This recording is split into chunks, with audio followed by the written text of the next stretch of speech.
The reenactments and commentary in this program may contain frank talk of a sexual nature. Viewer discretion is advised. It's trivia time, folks. Who was the first Jackson to take the stand in Santa Maria? Michael? LaToya?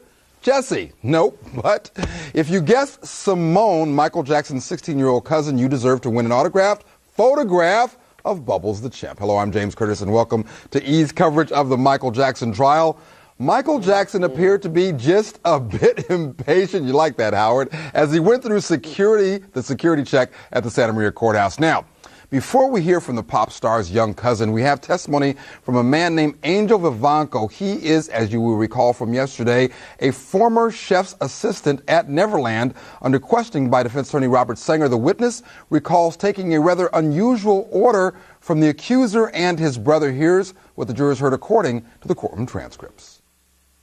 Okay, tell us about that occasion when one of the boys asked you to prepare an alcohol drink.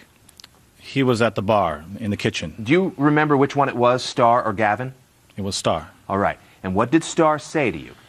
He asked me to make him a milkshake. All right.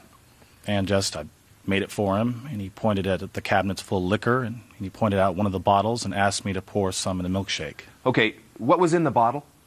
Liquor. Okay, do you remember which kind? It was a Mexican kind. It was called Jimador. He was asking you to put that in the milkshake? Yes. All right. Did you do that? Yes. You put the alcohol in the milkshake? Yes. Okay. Before you put it in the milkshake, did Star say anything to you? Yes. What did he say? He told me if I didn't do it, he would tell Michael and I would get fired. So then you put the alcohol in the milkshake? Yes. Okay. Do you remember if Gavin ever swore at you? Oh, yes. What did he do? I'll object as irrelevant. He just swore at me. I'll object as irrelevant. Overruled. You may answer. He just swore at me, asking for some Cheetos or saying... You can say it. Tell us what he said. Give me the Cheetos. That's what he said. Next, a moment of terror or just some childish behavior. Okay, now, was there an incident that occurred with Star in the kitchen involving a knife? Yes. And can you tell us about that? I was serving some guests in the bar some food, and he was helping us that day to cook. Star was in there helping you in the kitchen area? Yes, he asked to help, so we let him. I was serving a plate to one of the guests, and he had a knife like 1 inch on my neck. Okay, what kind of a knife was it? It was a kitchen knife. Do you recall about how big it was? It was 9 inches or a foot long. It was a foot. A foot? Yes. What was the knife for? What kind of a knife was it? It was to cut meat. Did you keep that pretty sharp in your kitchen? Yes. And you said he had it about 1 inch from your neck. What was he doing with it when he put it 1 inch from your neck? He just had it holding up onto my neck, and I didn't realize it until one of the guests yelled at Star saying, "What are you doing?" All right, so you told him to put the knife down, and he did. Yes. You never felt threatened by that? No, not really. And you never felt scared of him? No. He was a 12-year-old kid playing around, right? Yes. Did you report that incident to Michael Jackson? No. Did you report the incident to Michael Jackson of Gavin using an obscene word? No. Did you report it to anybody? I told my coworkers about it. Did you report to Michael Jackson that the kids were drinking alcohol? No. All right, so we have Angel Vivanco, a former chef's assistant, testifying to two rather significant incidents on the behalf of the defense. Let's just outline this before you get taken off. I know you're revving to go, Sean. We've got the booze milkshake incident. We've got the effing Cheetos incident. And we've got a knife. Go. Yes. Now, it's important, I think, for the defense to show what these kids are really about, because the prosecution has portrayed them as well-mannered, angelic, nice, believable kids. And now we see another side. And beyond that, the jurors have to ask themselves, are these the kind of boys that would sit by meekly as Michael Jackson is molesting one of them? But aren't these the kind of kids, Ricky Kleeman, Howard Weitzman, as we all know from our practice dealing with kids who are molested, the good kids, the angelic kids, aren't usually the ones. The kids who are troubled are more likely to be victims. Well, it's not so much that the kids are troubled who are more likely to be victims. It's kids who come from dysfunctional families that happen to encounter predators who are likely to be victims. Sure. In this case, however, though, the prosecution did set it up. The prosecution was saying these kids were okay until Michael Jackson corrupted them. So that's why the defense has a right to knock it down. Well, you know what? The prosecution presented this family as a unit. And what's interesting is this witness had a quasi, whatever that means, sexual affair, we're told, with the daughter. And also the daughter, the sister, told him that the mother had something big, in a negative sense, planned for Michael Jackson. Now, the jury didn't hear it, which is unfortunate, because it would have gone directly to the credibility of the unit. And interesting that this daughter is about 16 years old, and this guy looks a tad older than 16. Now, on to a new witness, whatever that's worth. A new witness takes the stand. Her name, Irene Peters, a social worker from L.A. County's Department of Family and Children and Family Services, rather. Defense attorney Tom Mesro asks her about an interview she conducted with the accuser's mother after the Bashir documentary hit the air. Did she respond to your description of the allegation? Yes, she did. What did she tell you? She said that Michael's been like a father to her children, that she was very upset about it, that he's been very good to her children. He's more than their father had ever been. She said she was totally appalled by all the negative attention that her children had been receiving since the Bashir document tape. And she was upset. Excuse me. She was upset because she was saying that she doesn't have any consent to have her children be on TV, and she was upset with Mr. Bashir. Okay. Did she ever say anything negative about Michael Jackson? No, she didn't. Did she ever say anything that suggested Michael Jackson had abused her children? No, she did not. Okay. She only praised him, right? Yes. Now, what other questions did you ask Ms. during your interview? I asked what usually happens when you go to Neverland, and she told me that when she goes to Neverland, that the kids are usually in the house, and sometimes she's in this is another house that she's in. And she's usually very aware of what's always goes on there because she's very vigilant. She has a vigilant eye. And the kids play video games and watch TV. And I asked her, had the kids ever been in Michael Jackson's room on his bed? She said, yes, they have. She said, because the house is really big. The room is really big, and the kids all play in the room. But she's aware of what goes on there. Okay. And did she complain about anything that went on in Mr. Jackson's room? No, she did not. Did she ever say anything bad went on in Mr. Jackson's room? No, she did not. Is it just me, or was it a moment ago that this witness sounded like she was going to say the big house? We'll talk about that more as we continue. More details about life inside Neverland. Any other questions that you asked her that you haven't identified? I asked her about the relationship between she and Michael Jackson, and that's when she went on to say that he was like a father to her children, and that she thinks that he was responsible for helping Gavin to survive his cancer, for his cancer to be in remission. Anything else you recall asking her in that interview? I asked basically the same questions to each one of them. Okay. Let's move I did ask her, was she aware that that the kids ever slept in the bed with Michael Jackson? And she told me no, that never happened. Okay. And did she tell you what she does at Neverland when she stays there?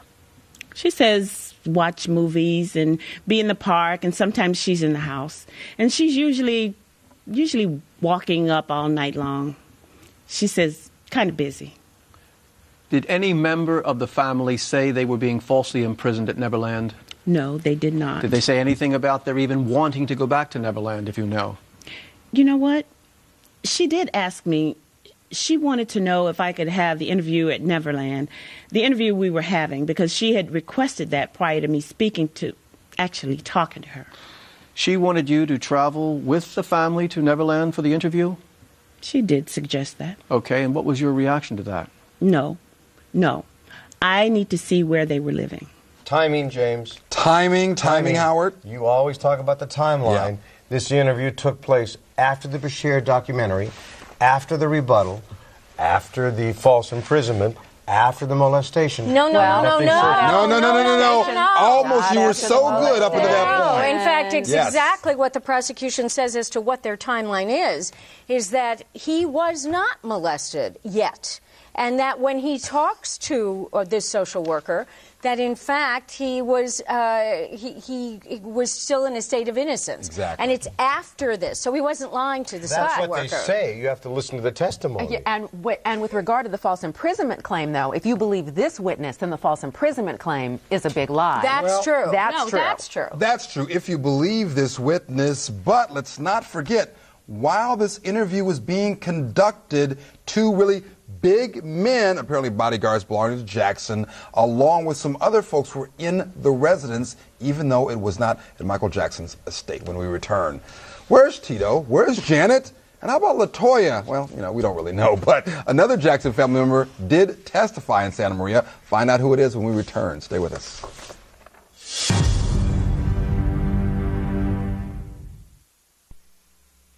The reenactments and commentary in this program may contain frank talk of a sexual nature. Viewer discretion is advised.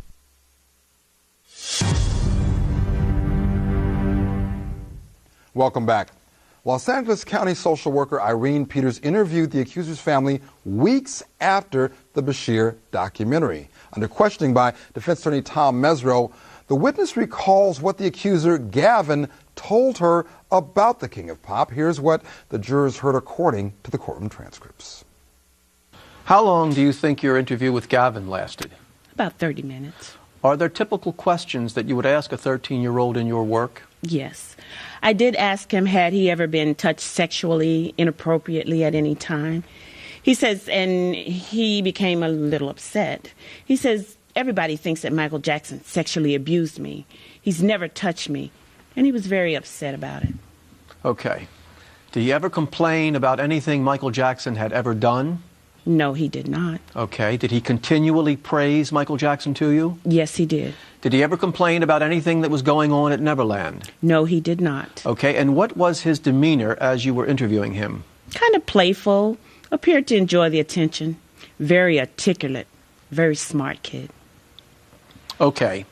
Now, typically, after you conduct the interview with the family, which you, of course, did on the 20th of February, 2003, what do you typically do next in your investigation? I make a decision based on the information that's gathered. And did you make a decision at some point? I had to. Yeah, I made a decision. What was your decision? On the 27th of February, that the allegations for general neglect of mother, Janet, the allegations of sexual abuse by Michael Jackson were unfounded at that time, based on the information received. All right, and emphatically so. So, did the social worker find evidence? No, no abuse, no neglect, according to what she just said. But did she hear the accuser's mother talk about that sinister-sounding trip to South America? And did she tell you anything about the tutoring that was going on? She just said that she had to go to tutoring because the kids had missed so much school dealing with the whole issue with the video. I mean, the broadcast and everything about the Bashir, that they missed so much school and she didn't have any money, and that she did tell me that Michael wanted to send them to Brazil somewhere. Okay. And she didn't want to go. She didn't know any people there, and she was disgusted. And she hadn't, as a matter of fact, she told me she hadn't seen him. Did she say words to the effect, I don't want to go to that dump, meaning Brazil? Yes. I don't want to go to that dump. Unfortunately, Ricky, sounds more like I'd rather go to a nicer place on vacation as opposed to I don't want to go there because they're forcing me to be held against my will. Of course, though they're not necessarily inconsistent. But certainly what Mr. Mesro wants and the defense wants is for it to sound that way. And certainly, though, the idea, Sean Howard, that this whole, as you just pointed out a moment ago, issue of false imprisonment and kidnapping seems to be falling. Will the other counts suffer if these first counts fall? Well, and that's really the point. If you believe this witness, then, as I said before, the false imprisonment claim is a lie, and you have to ask yourself, can you believe anything that this witness says? Because she's lied about the false imprisonment claim if you believe this witness and others. Does it affect the remaining molestation The answer counts? to your question is yes. It affects credibility, and this case is about credibility. Who do you believe? You know, again, the timeline makes, in my opinion, everything questionable here. And don't forget, and it will not apparently, or it might actually come before these jurors, that timeline shifted just a bit, was that for the convenience of the prosecution's case. On cross-examination of this social worker, District Attorney Tom Sneddon brings up the female factor. Let me try it under another phrase then. Are you familiar with the fact, as a result of your training with the department to investigate allegations of child abuse, are you familiar with the fact that children don't always disclose on the first visit by somebody? Of course. Oh, yeah. And sometimes it comes in a serial fashion, correct? Yes. Yes. Okay. So, and you're also familiar from the same training that it's unlikely that a teenage boy is going to tell another female adult that he's been molested in the presence of his mother, correct? That could be one of the things, yeah. That was one of the things you were taught, wasn't it? Yeah. So, in fact, the day that you were there talking to Gavin and asking him questions about whether he was inappropriately touched by Mr. Jackson, other than his younger brother Starr, everybody in the room was a female, correct? Yes. Uh-huh. Doesn't want to disclose to a female. I don't know if I've heard that one before, but seems to be a good point nonetheless. Now Team Jackson calls the first family member of the Jackson clan to the stand, 16-year-old cousin Simone. Under questioning by defense attorney Tom Mesereau, the teen recalls the accuser's late-night kitchen raid. Okay. What did you see Gavin and Starr do in the kitchen at 1 o'clock in the morning during March of 2003?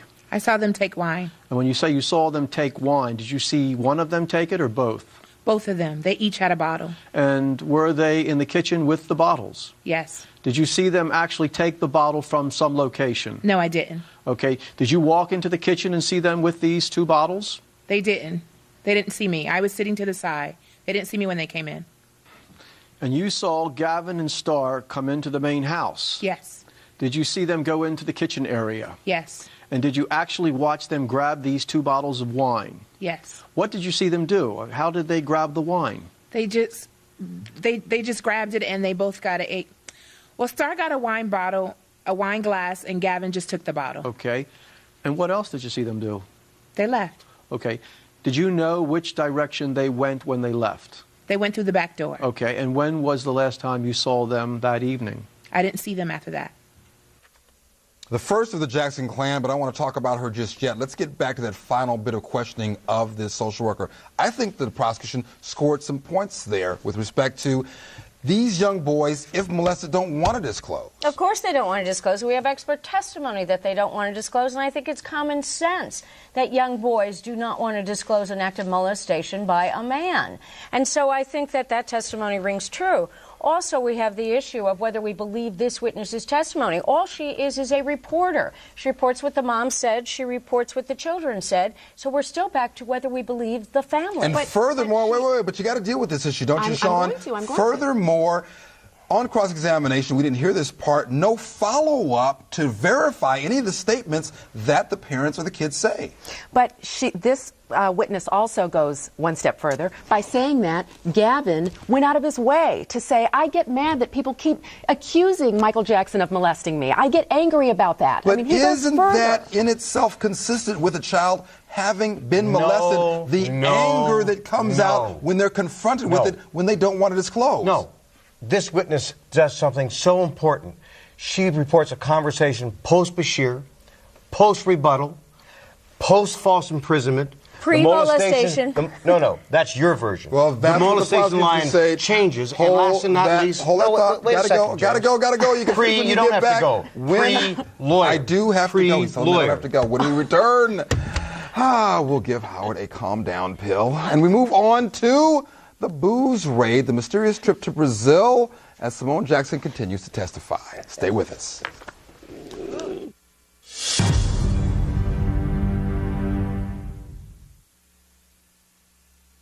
The reenactments and commentary in this program may contain frank talk of a sexual nature. Viewer discretion is advised.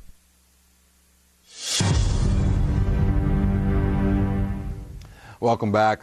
As the direct examination of Michael Jackson's cousin continues, Simone Jackson takes us back to the Cabernet caper in the Neverland kitchen. And she makes a rather startling claim about a conversation with Gavin's sister. Here's what the jury heard according to the courtroom transcripts. Okay. When you saw Gavin and Star grab the wine, did you say anything to them? After they saw me, they had seen me, I told them that they weren't supposed to do that. And they told me to be quiet and not to say anything. Okay. And was that the only discussion you had with them that evening? Yes. All right. Did you ever see them with wine any other time? No. Is that the only time? Yes. All right. Do you recall ever discussing with Davelin a possible trip to Brazil? Yes. How did that topic come up? She just told me one day out of the blue that she had to go to Brazil, and I probably wouldn't see her again. Okay. Did she say anything about whether or not her mom wanted to go to Brazil? Yeah. She said her mom wanted to go. I'm going to object as hearsay. Overruled. You may answer. Excuse me, Simone, what did you say? Her mom wanted to go. Davelin said her mom wanted to go to Brazil. Yes. Want to go to Brazil, don't want to go to Brazil. No, Howard, you don't get to say anything else. You used all your time. Sean, where are we at now? Well, I think that we've all said this time and time again. This all comes down to credibility, and the defense seems to be doing a good job of impeaching whatever credibility this family had during the prosecution's case, if they had any left. Ricky? Well, I think there's even problems, though, with Simone's testimony. I'll give her credit for being a youngster. But at one point she says they didn't see her at all. They couldn't see her. At another point she's saying, well, they must have seen her, and then they told her to be quiet.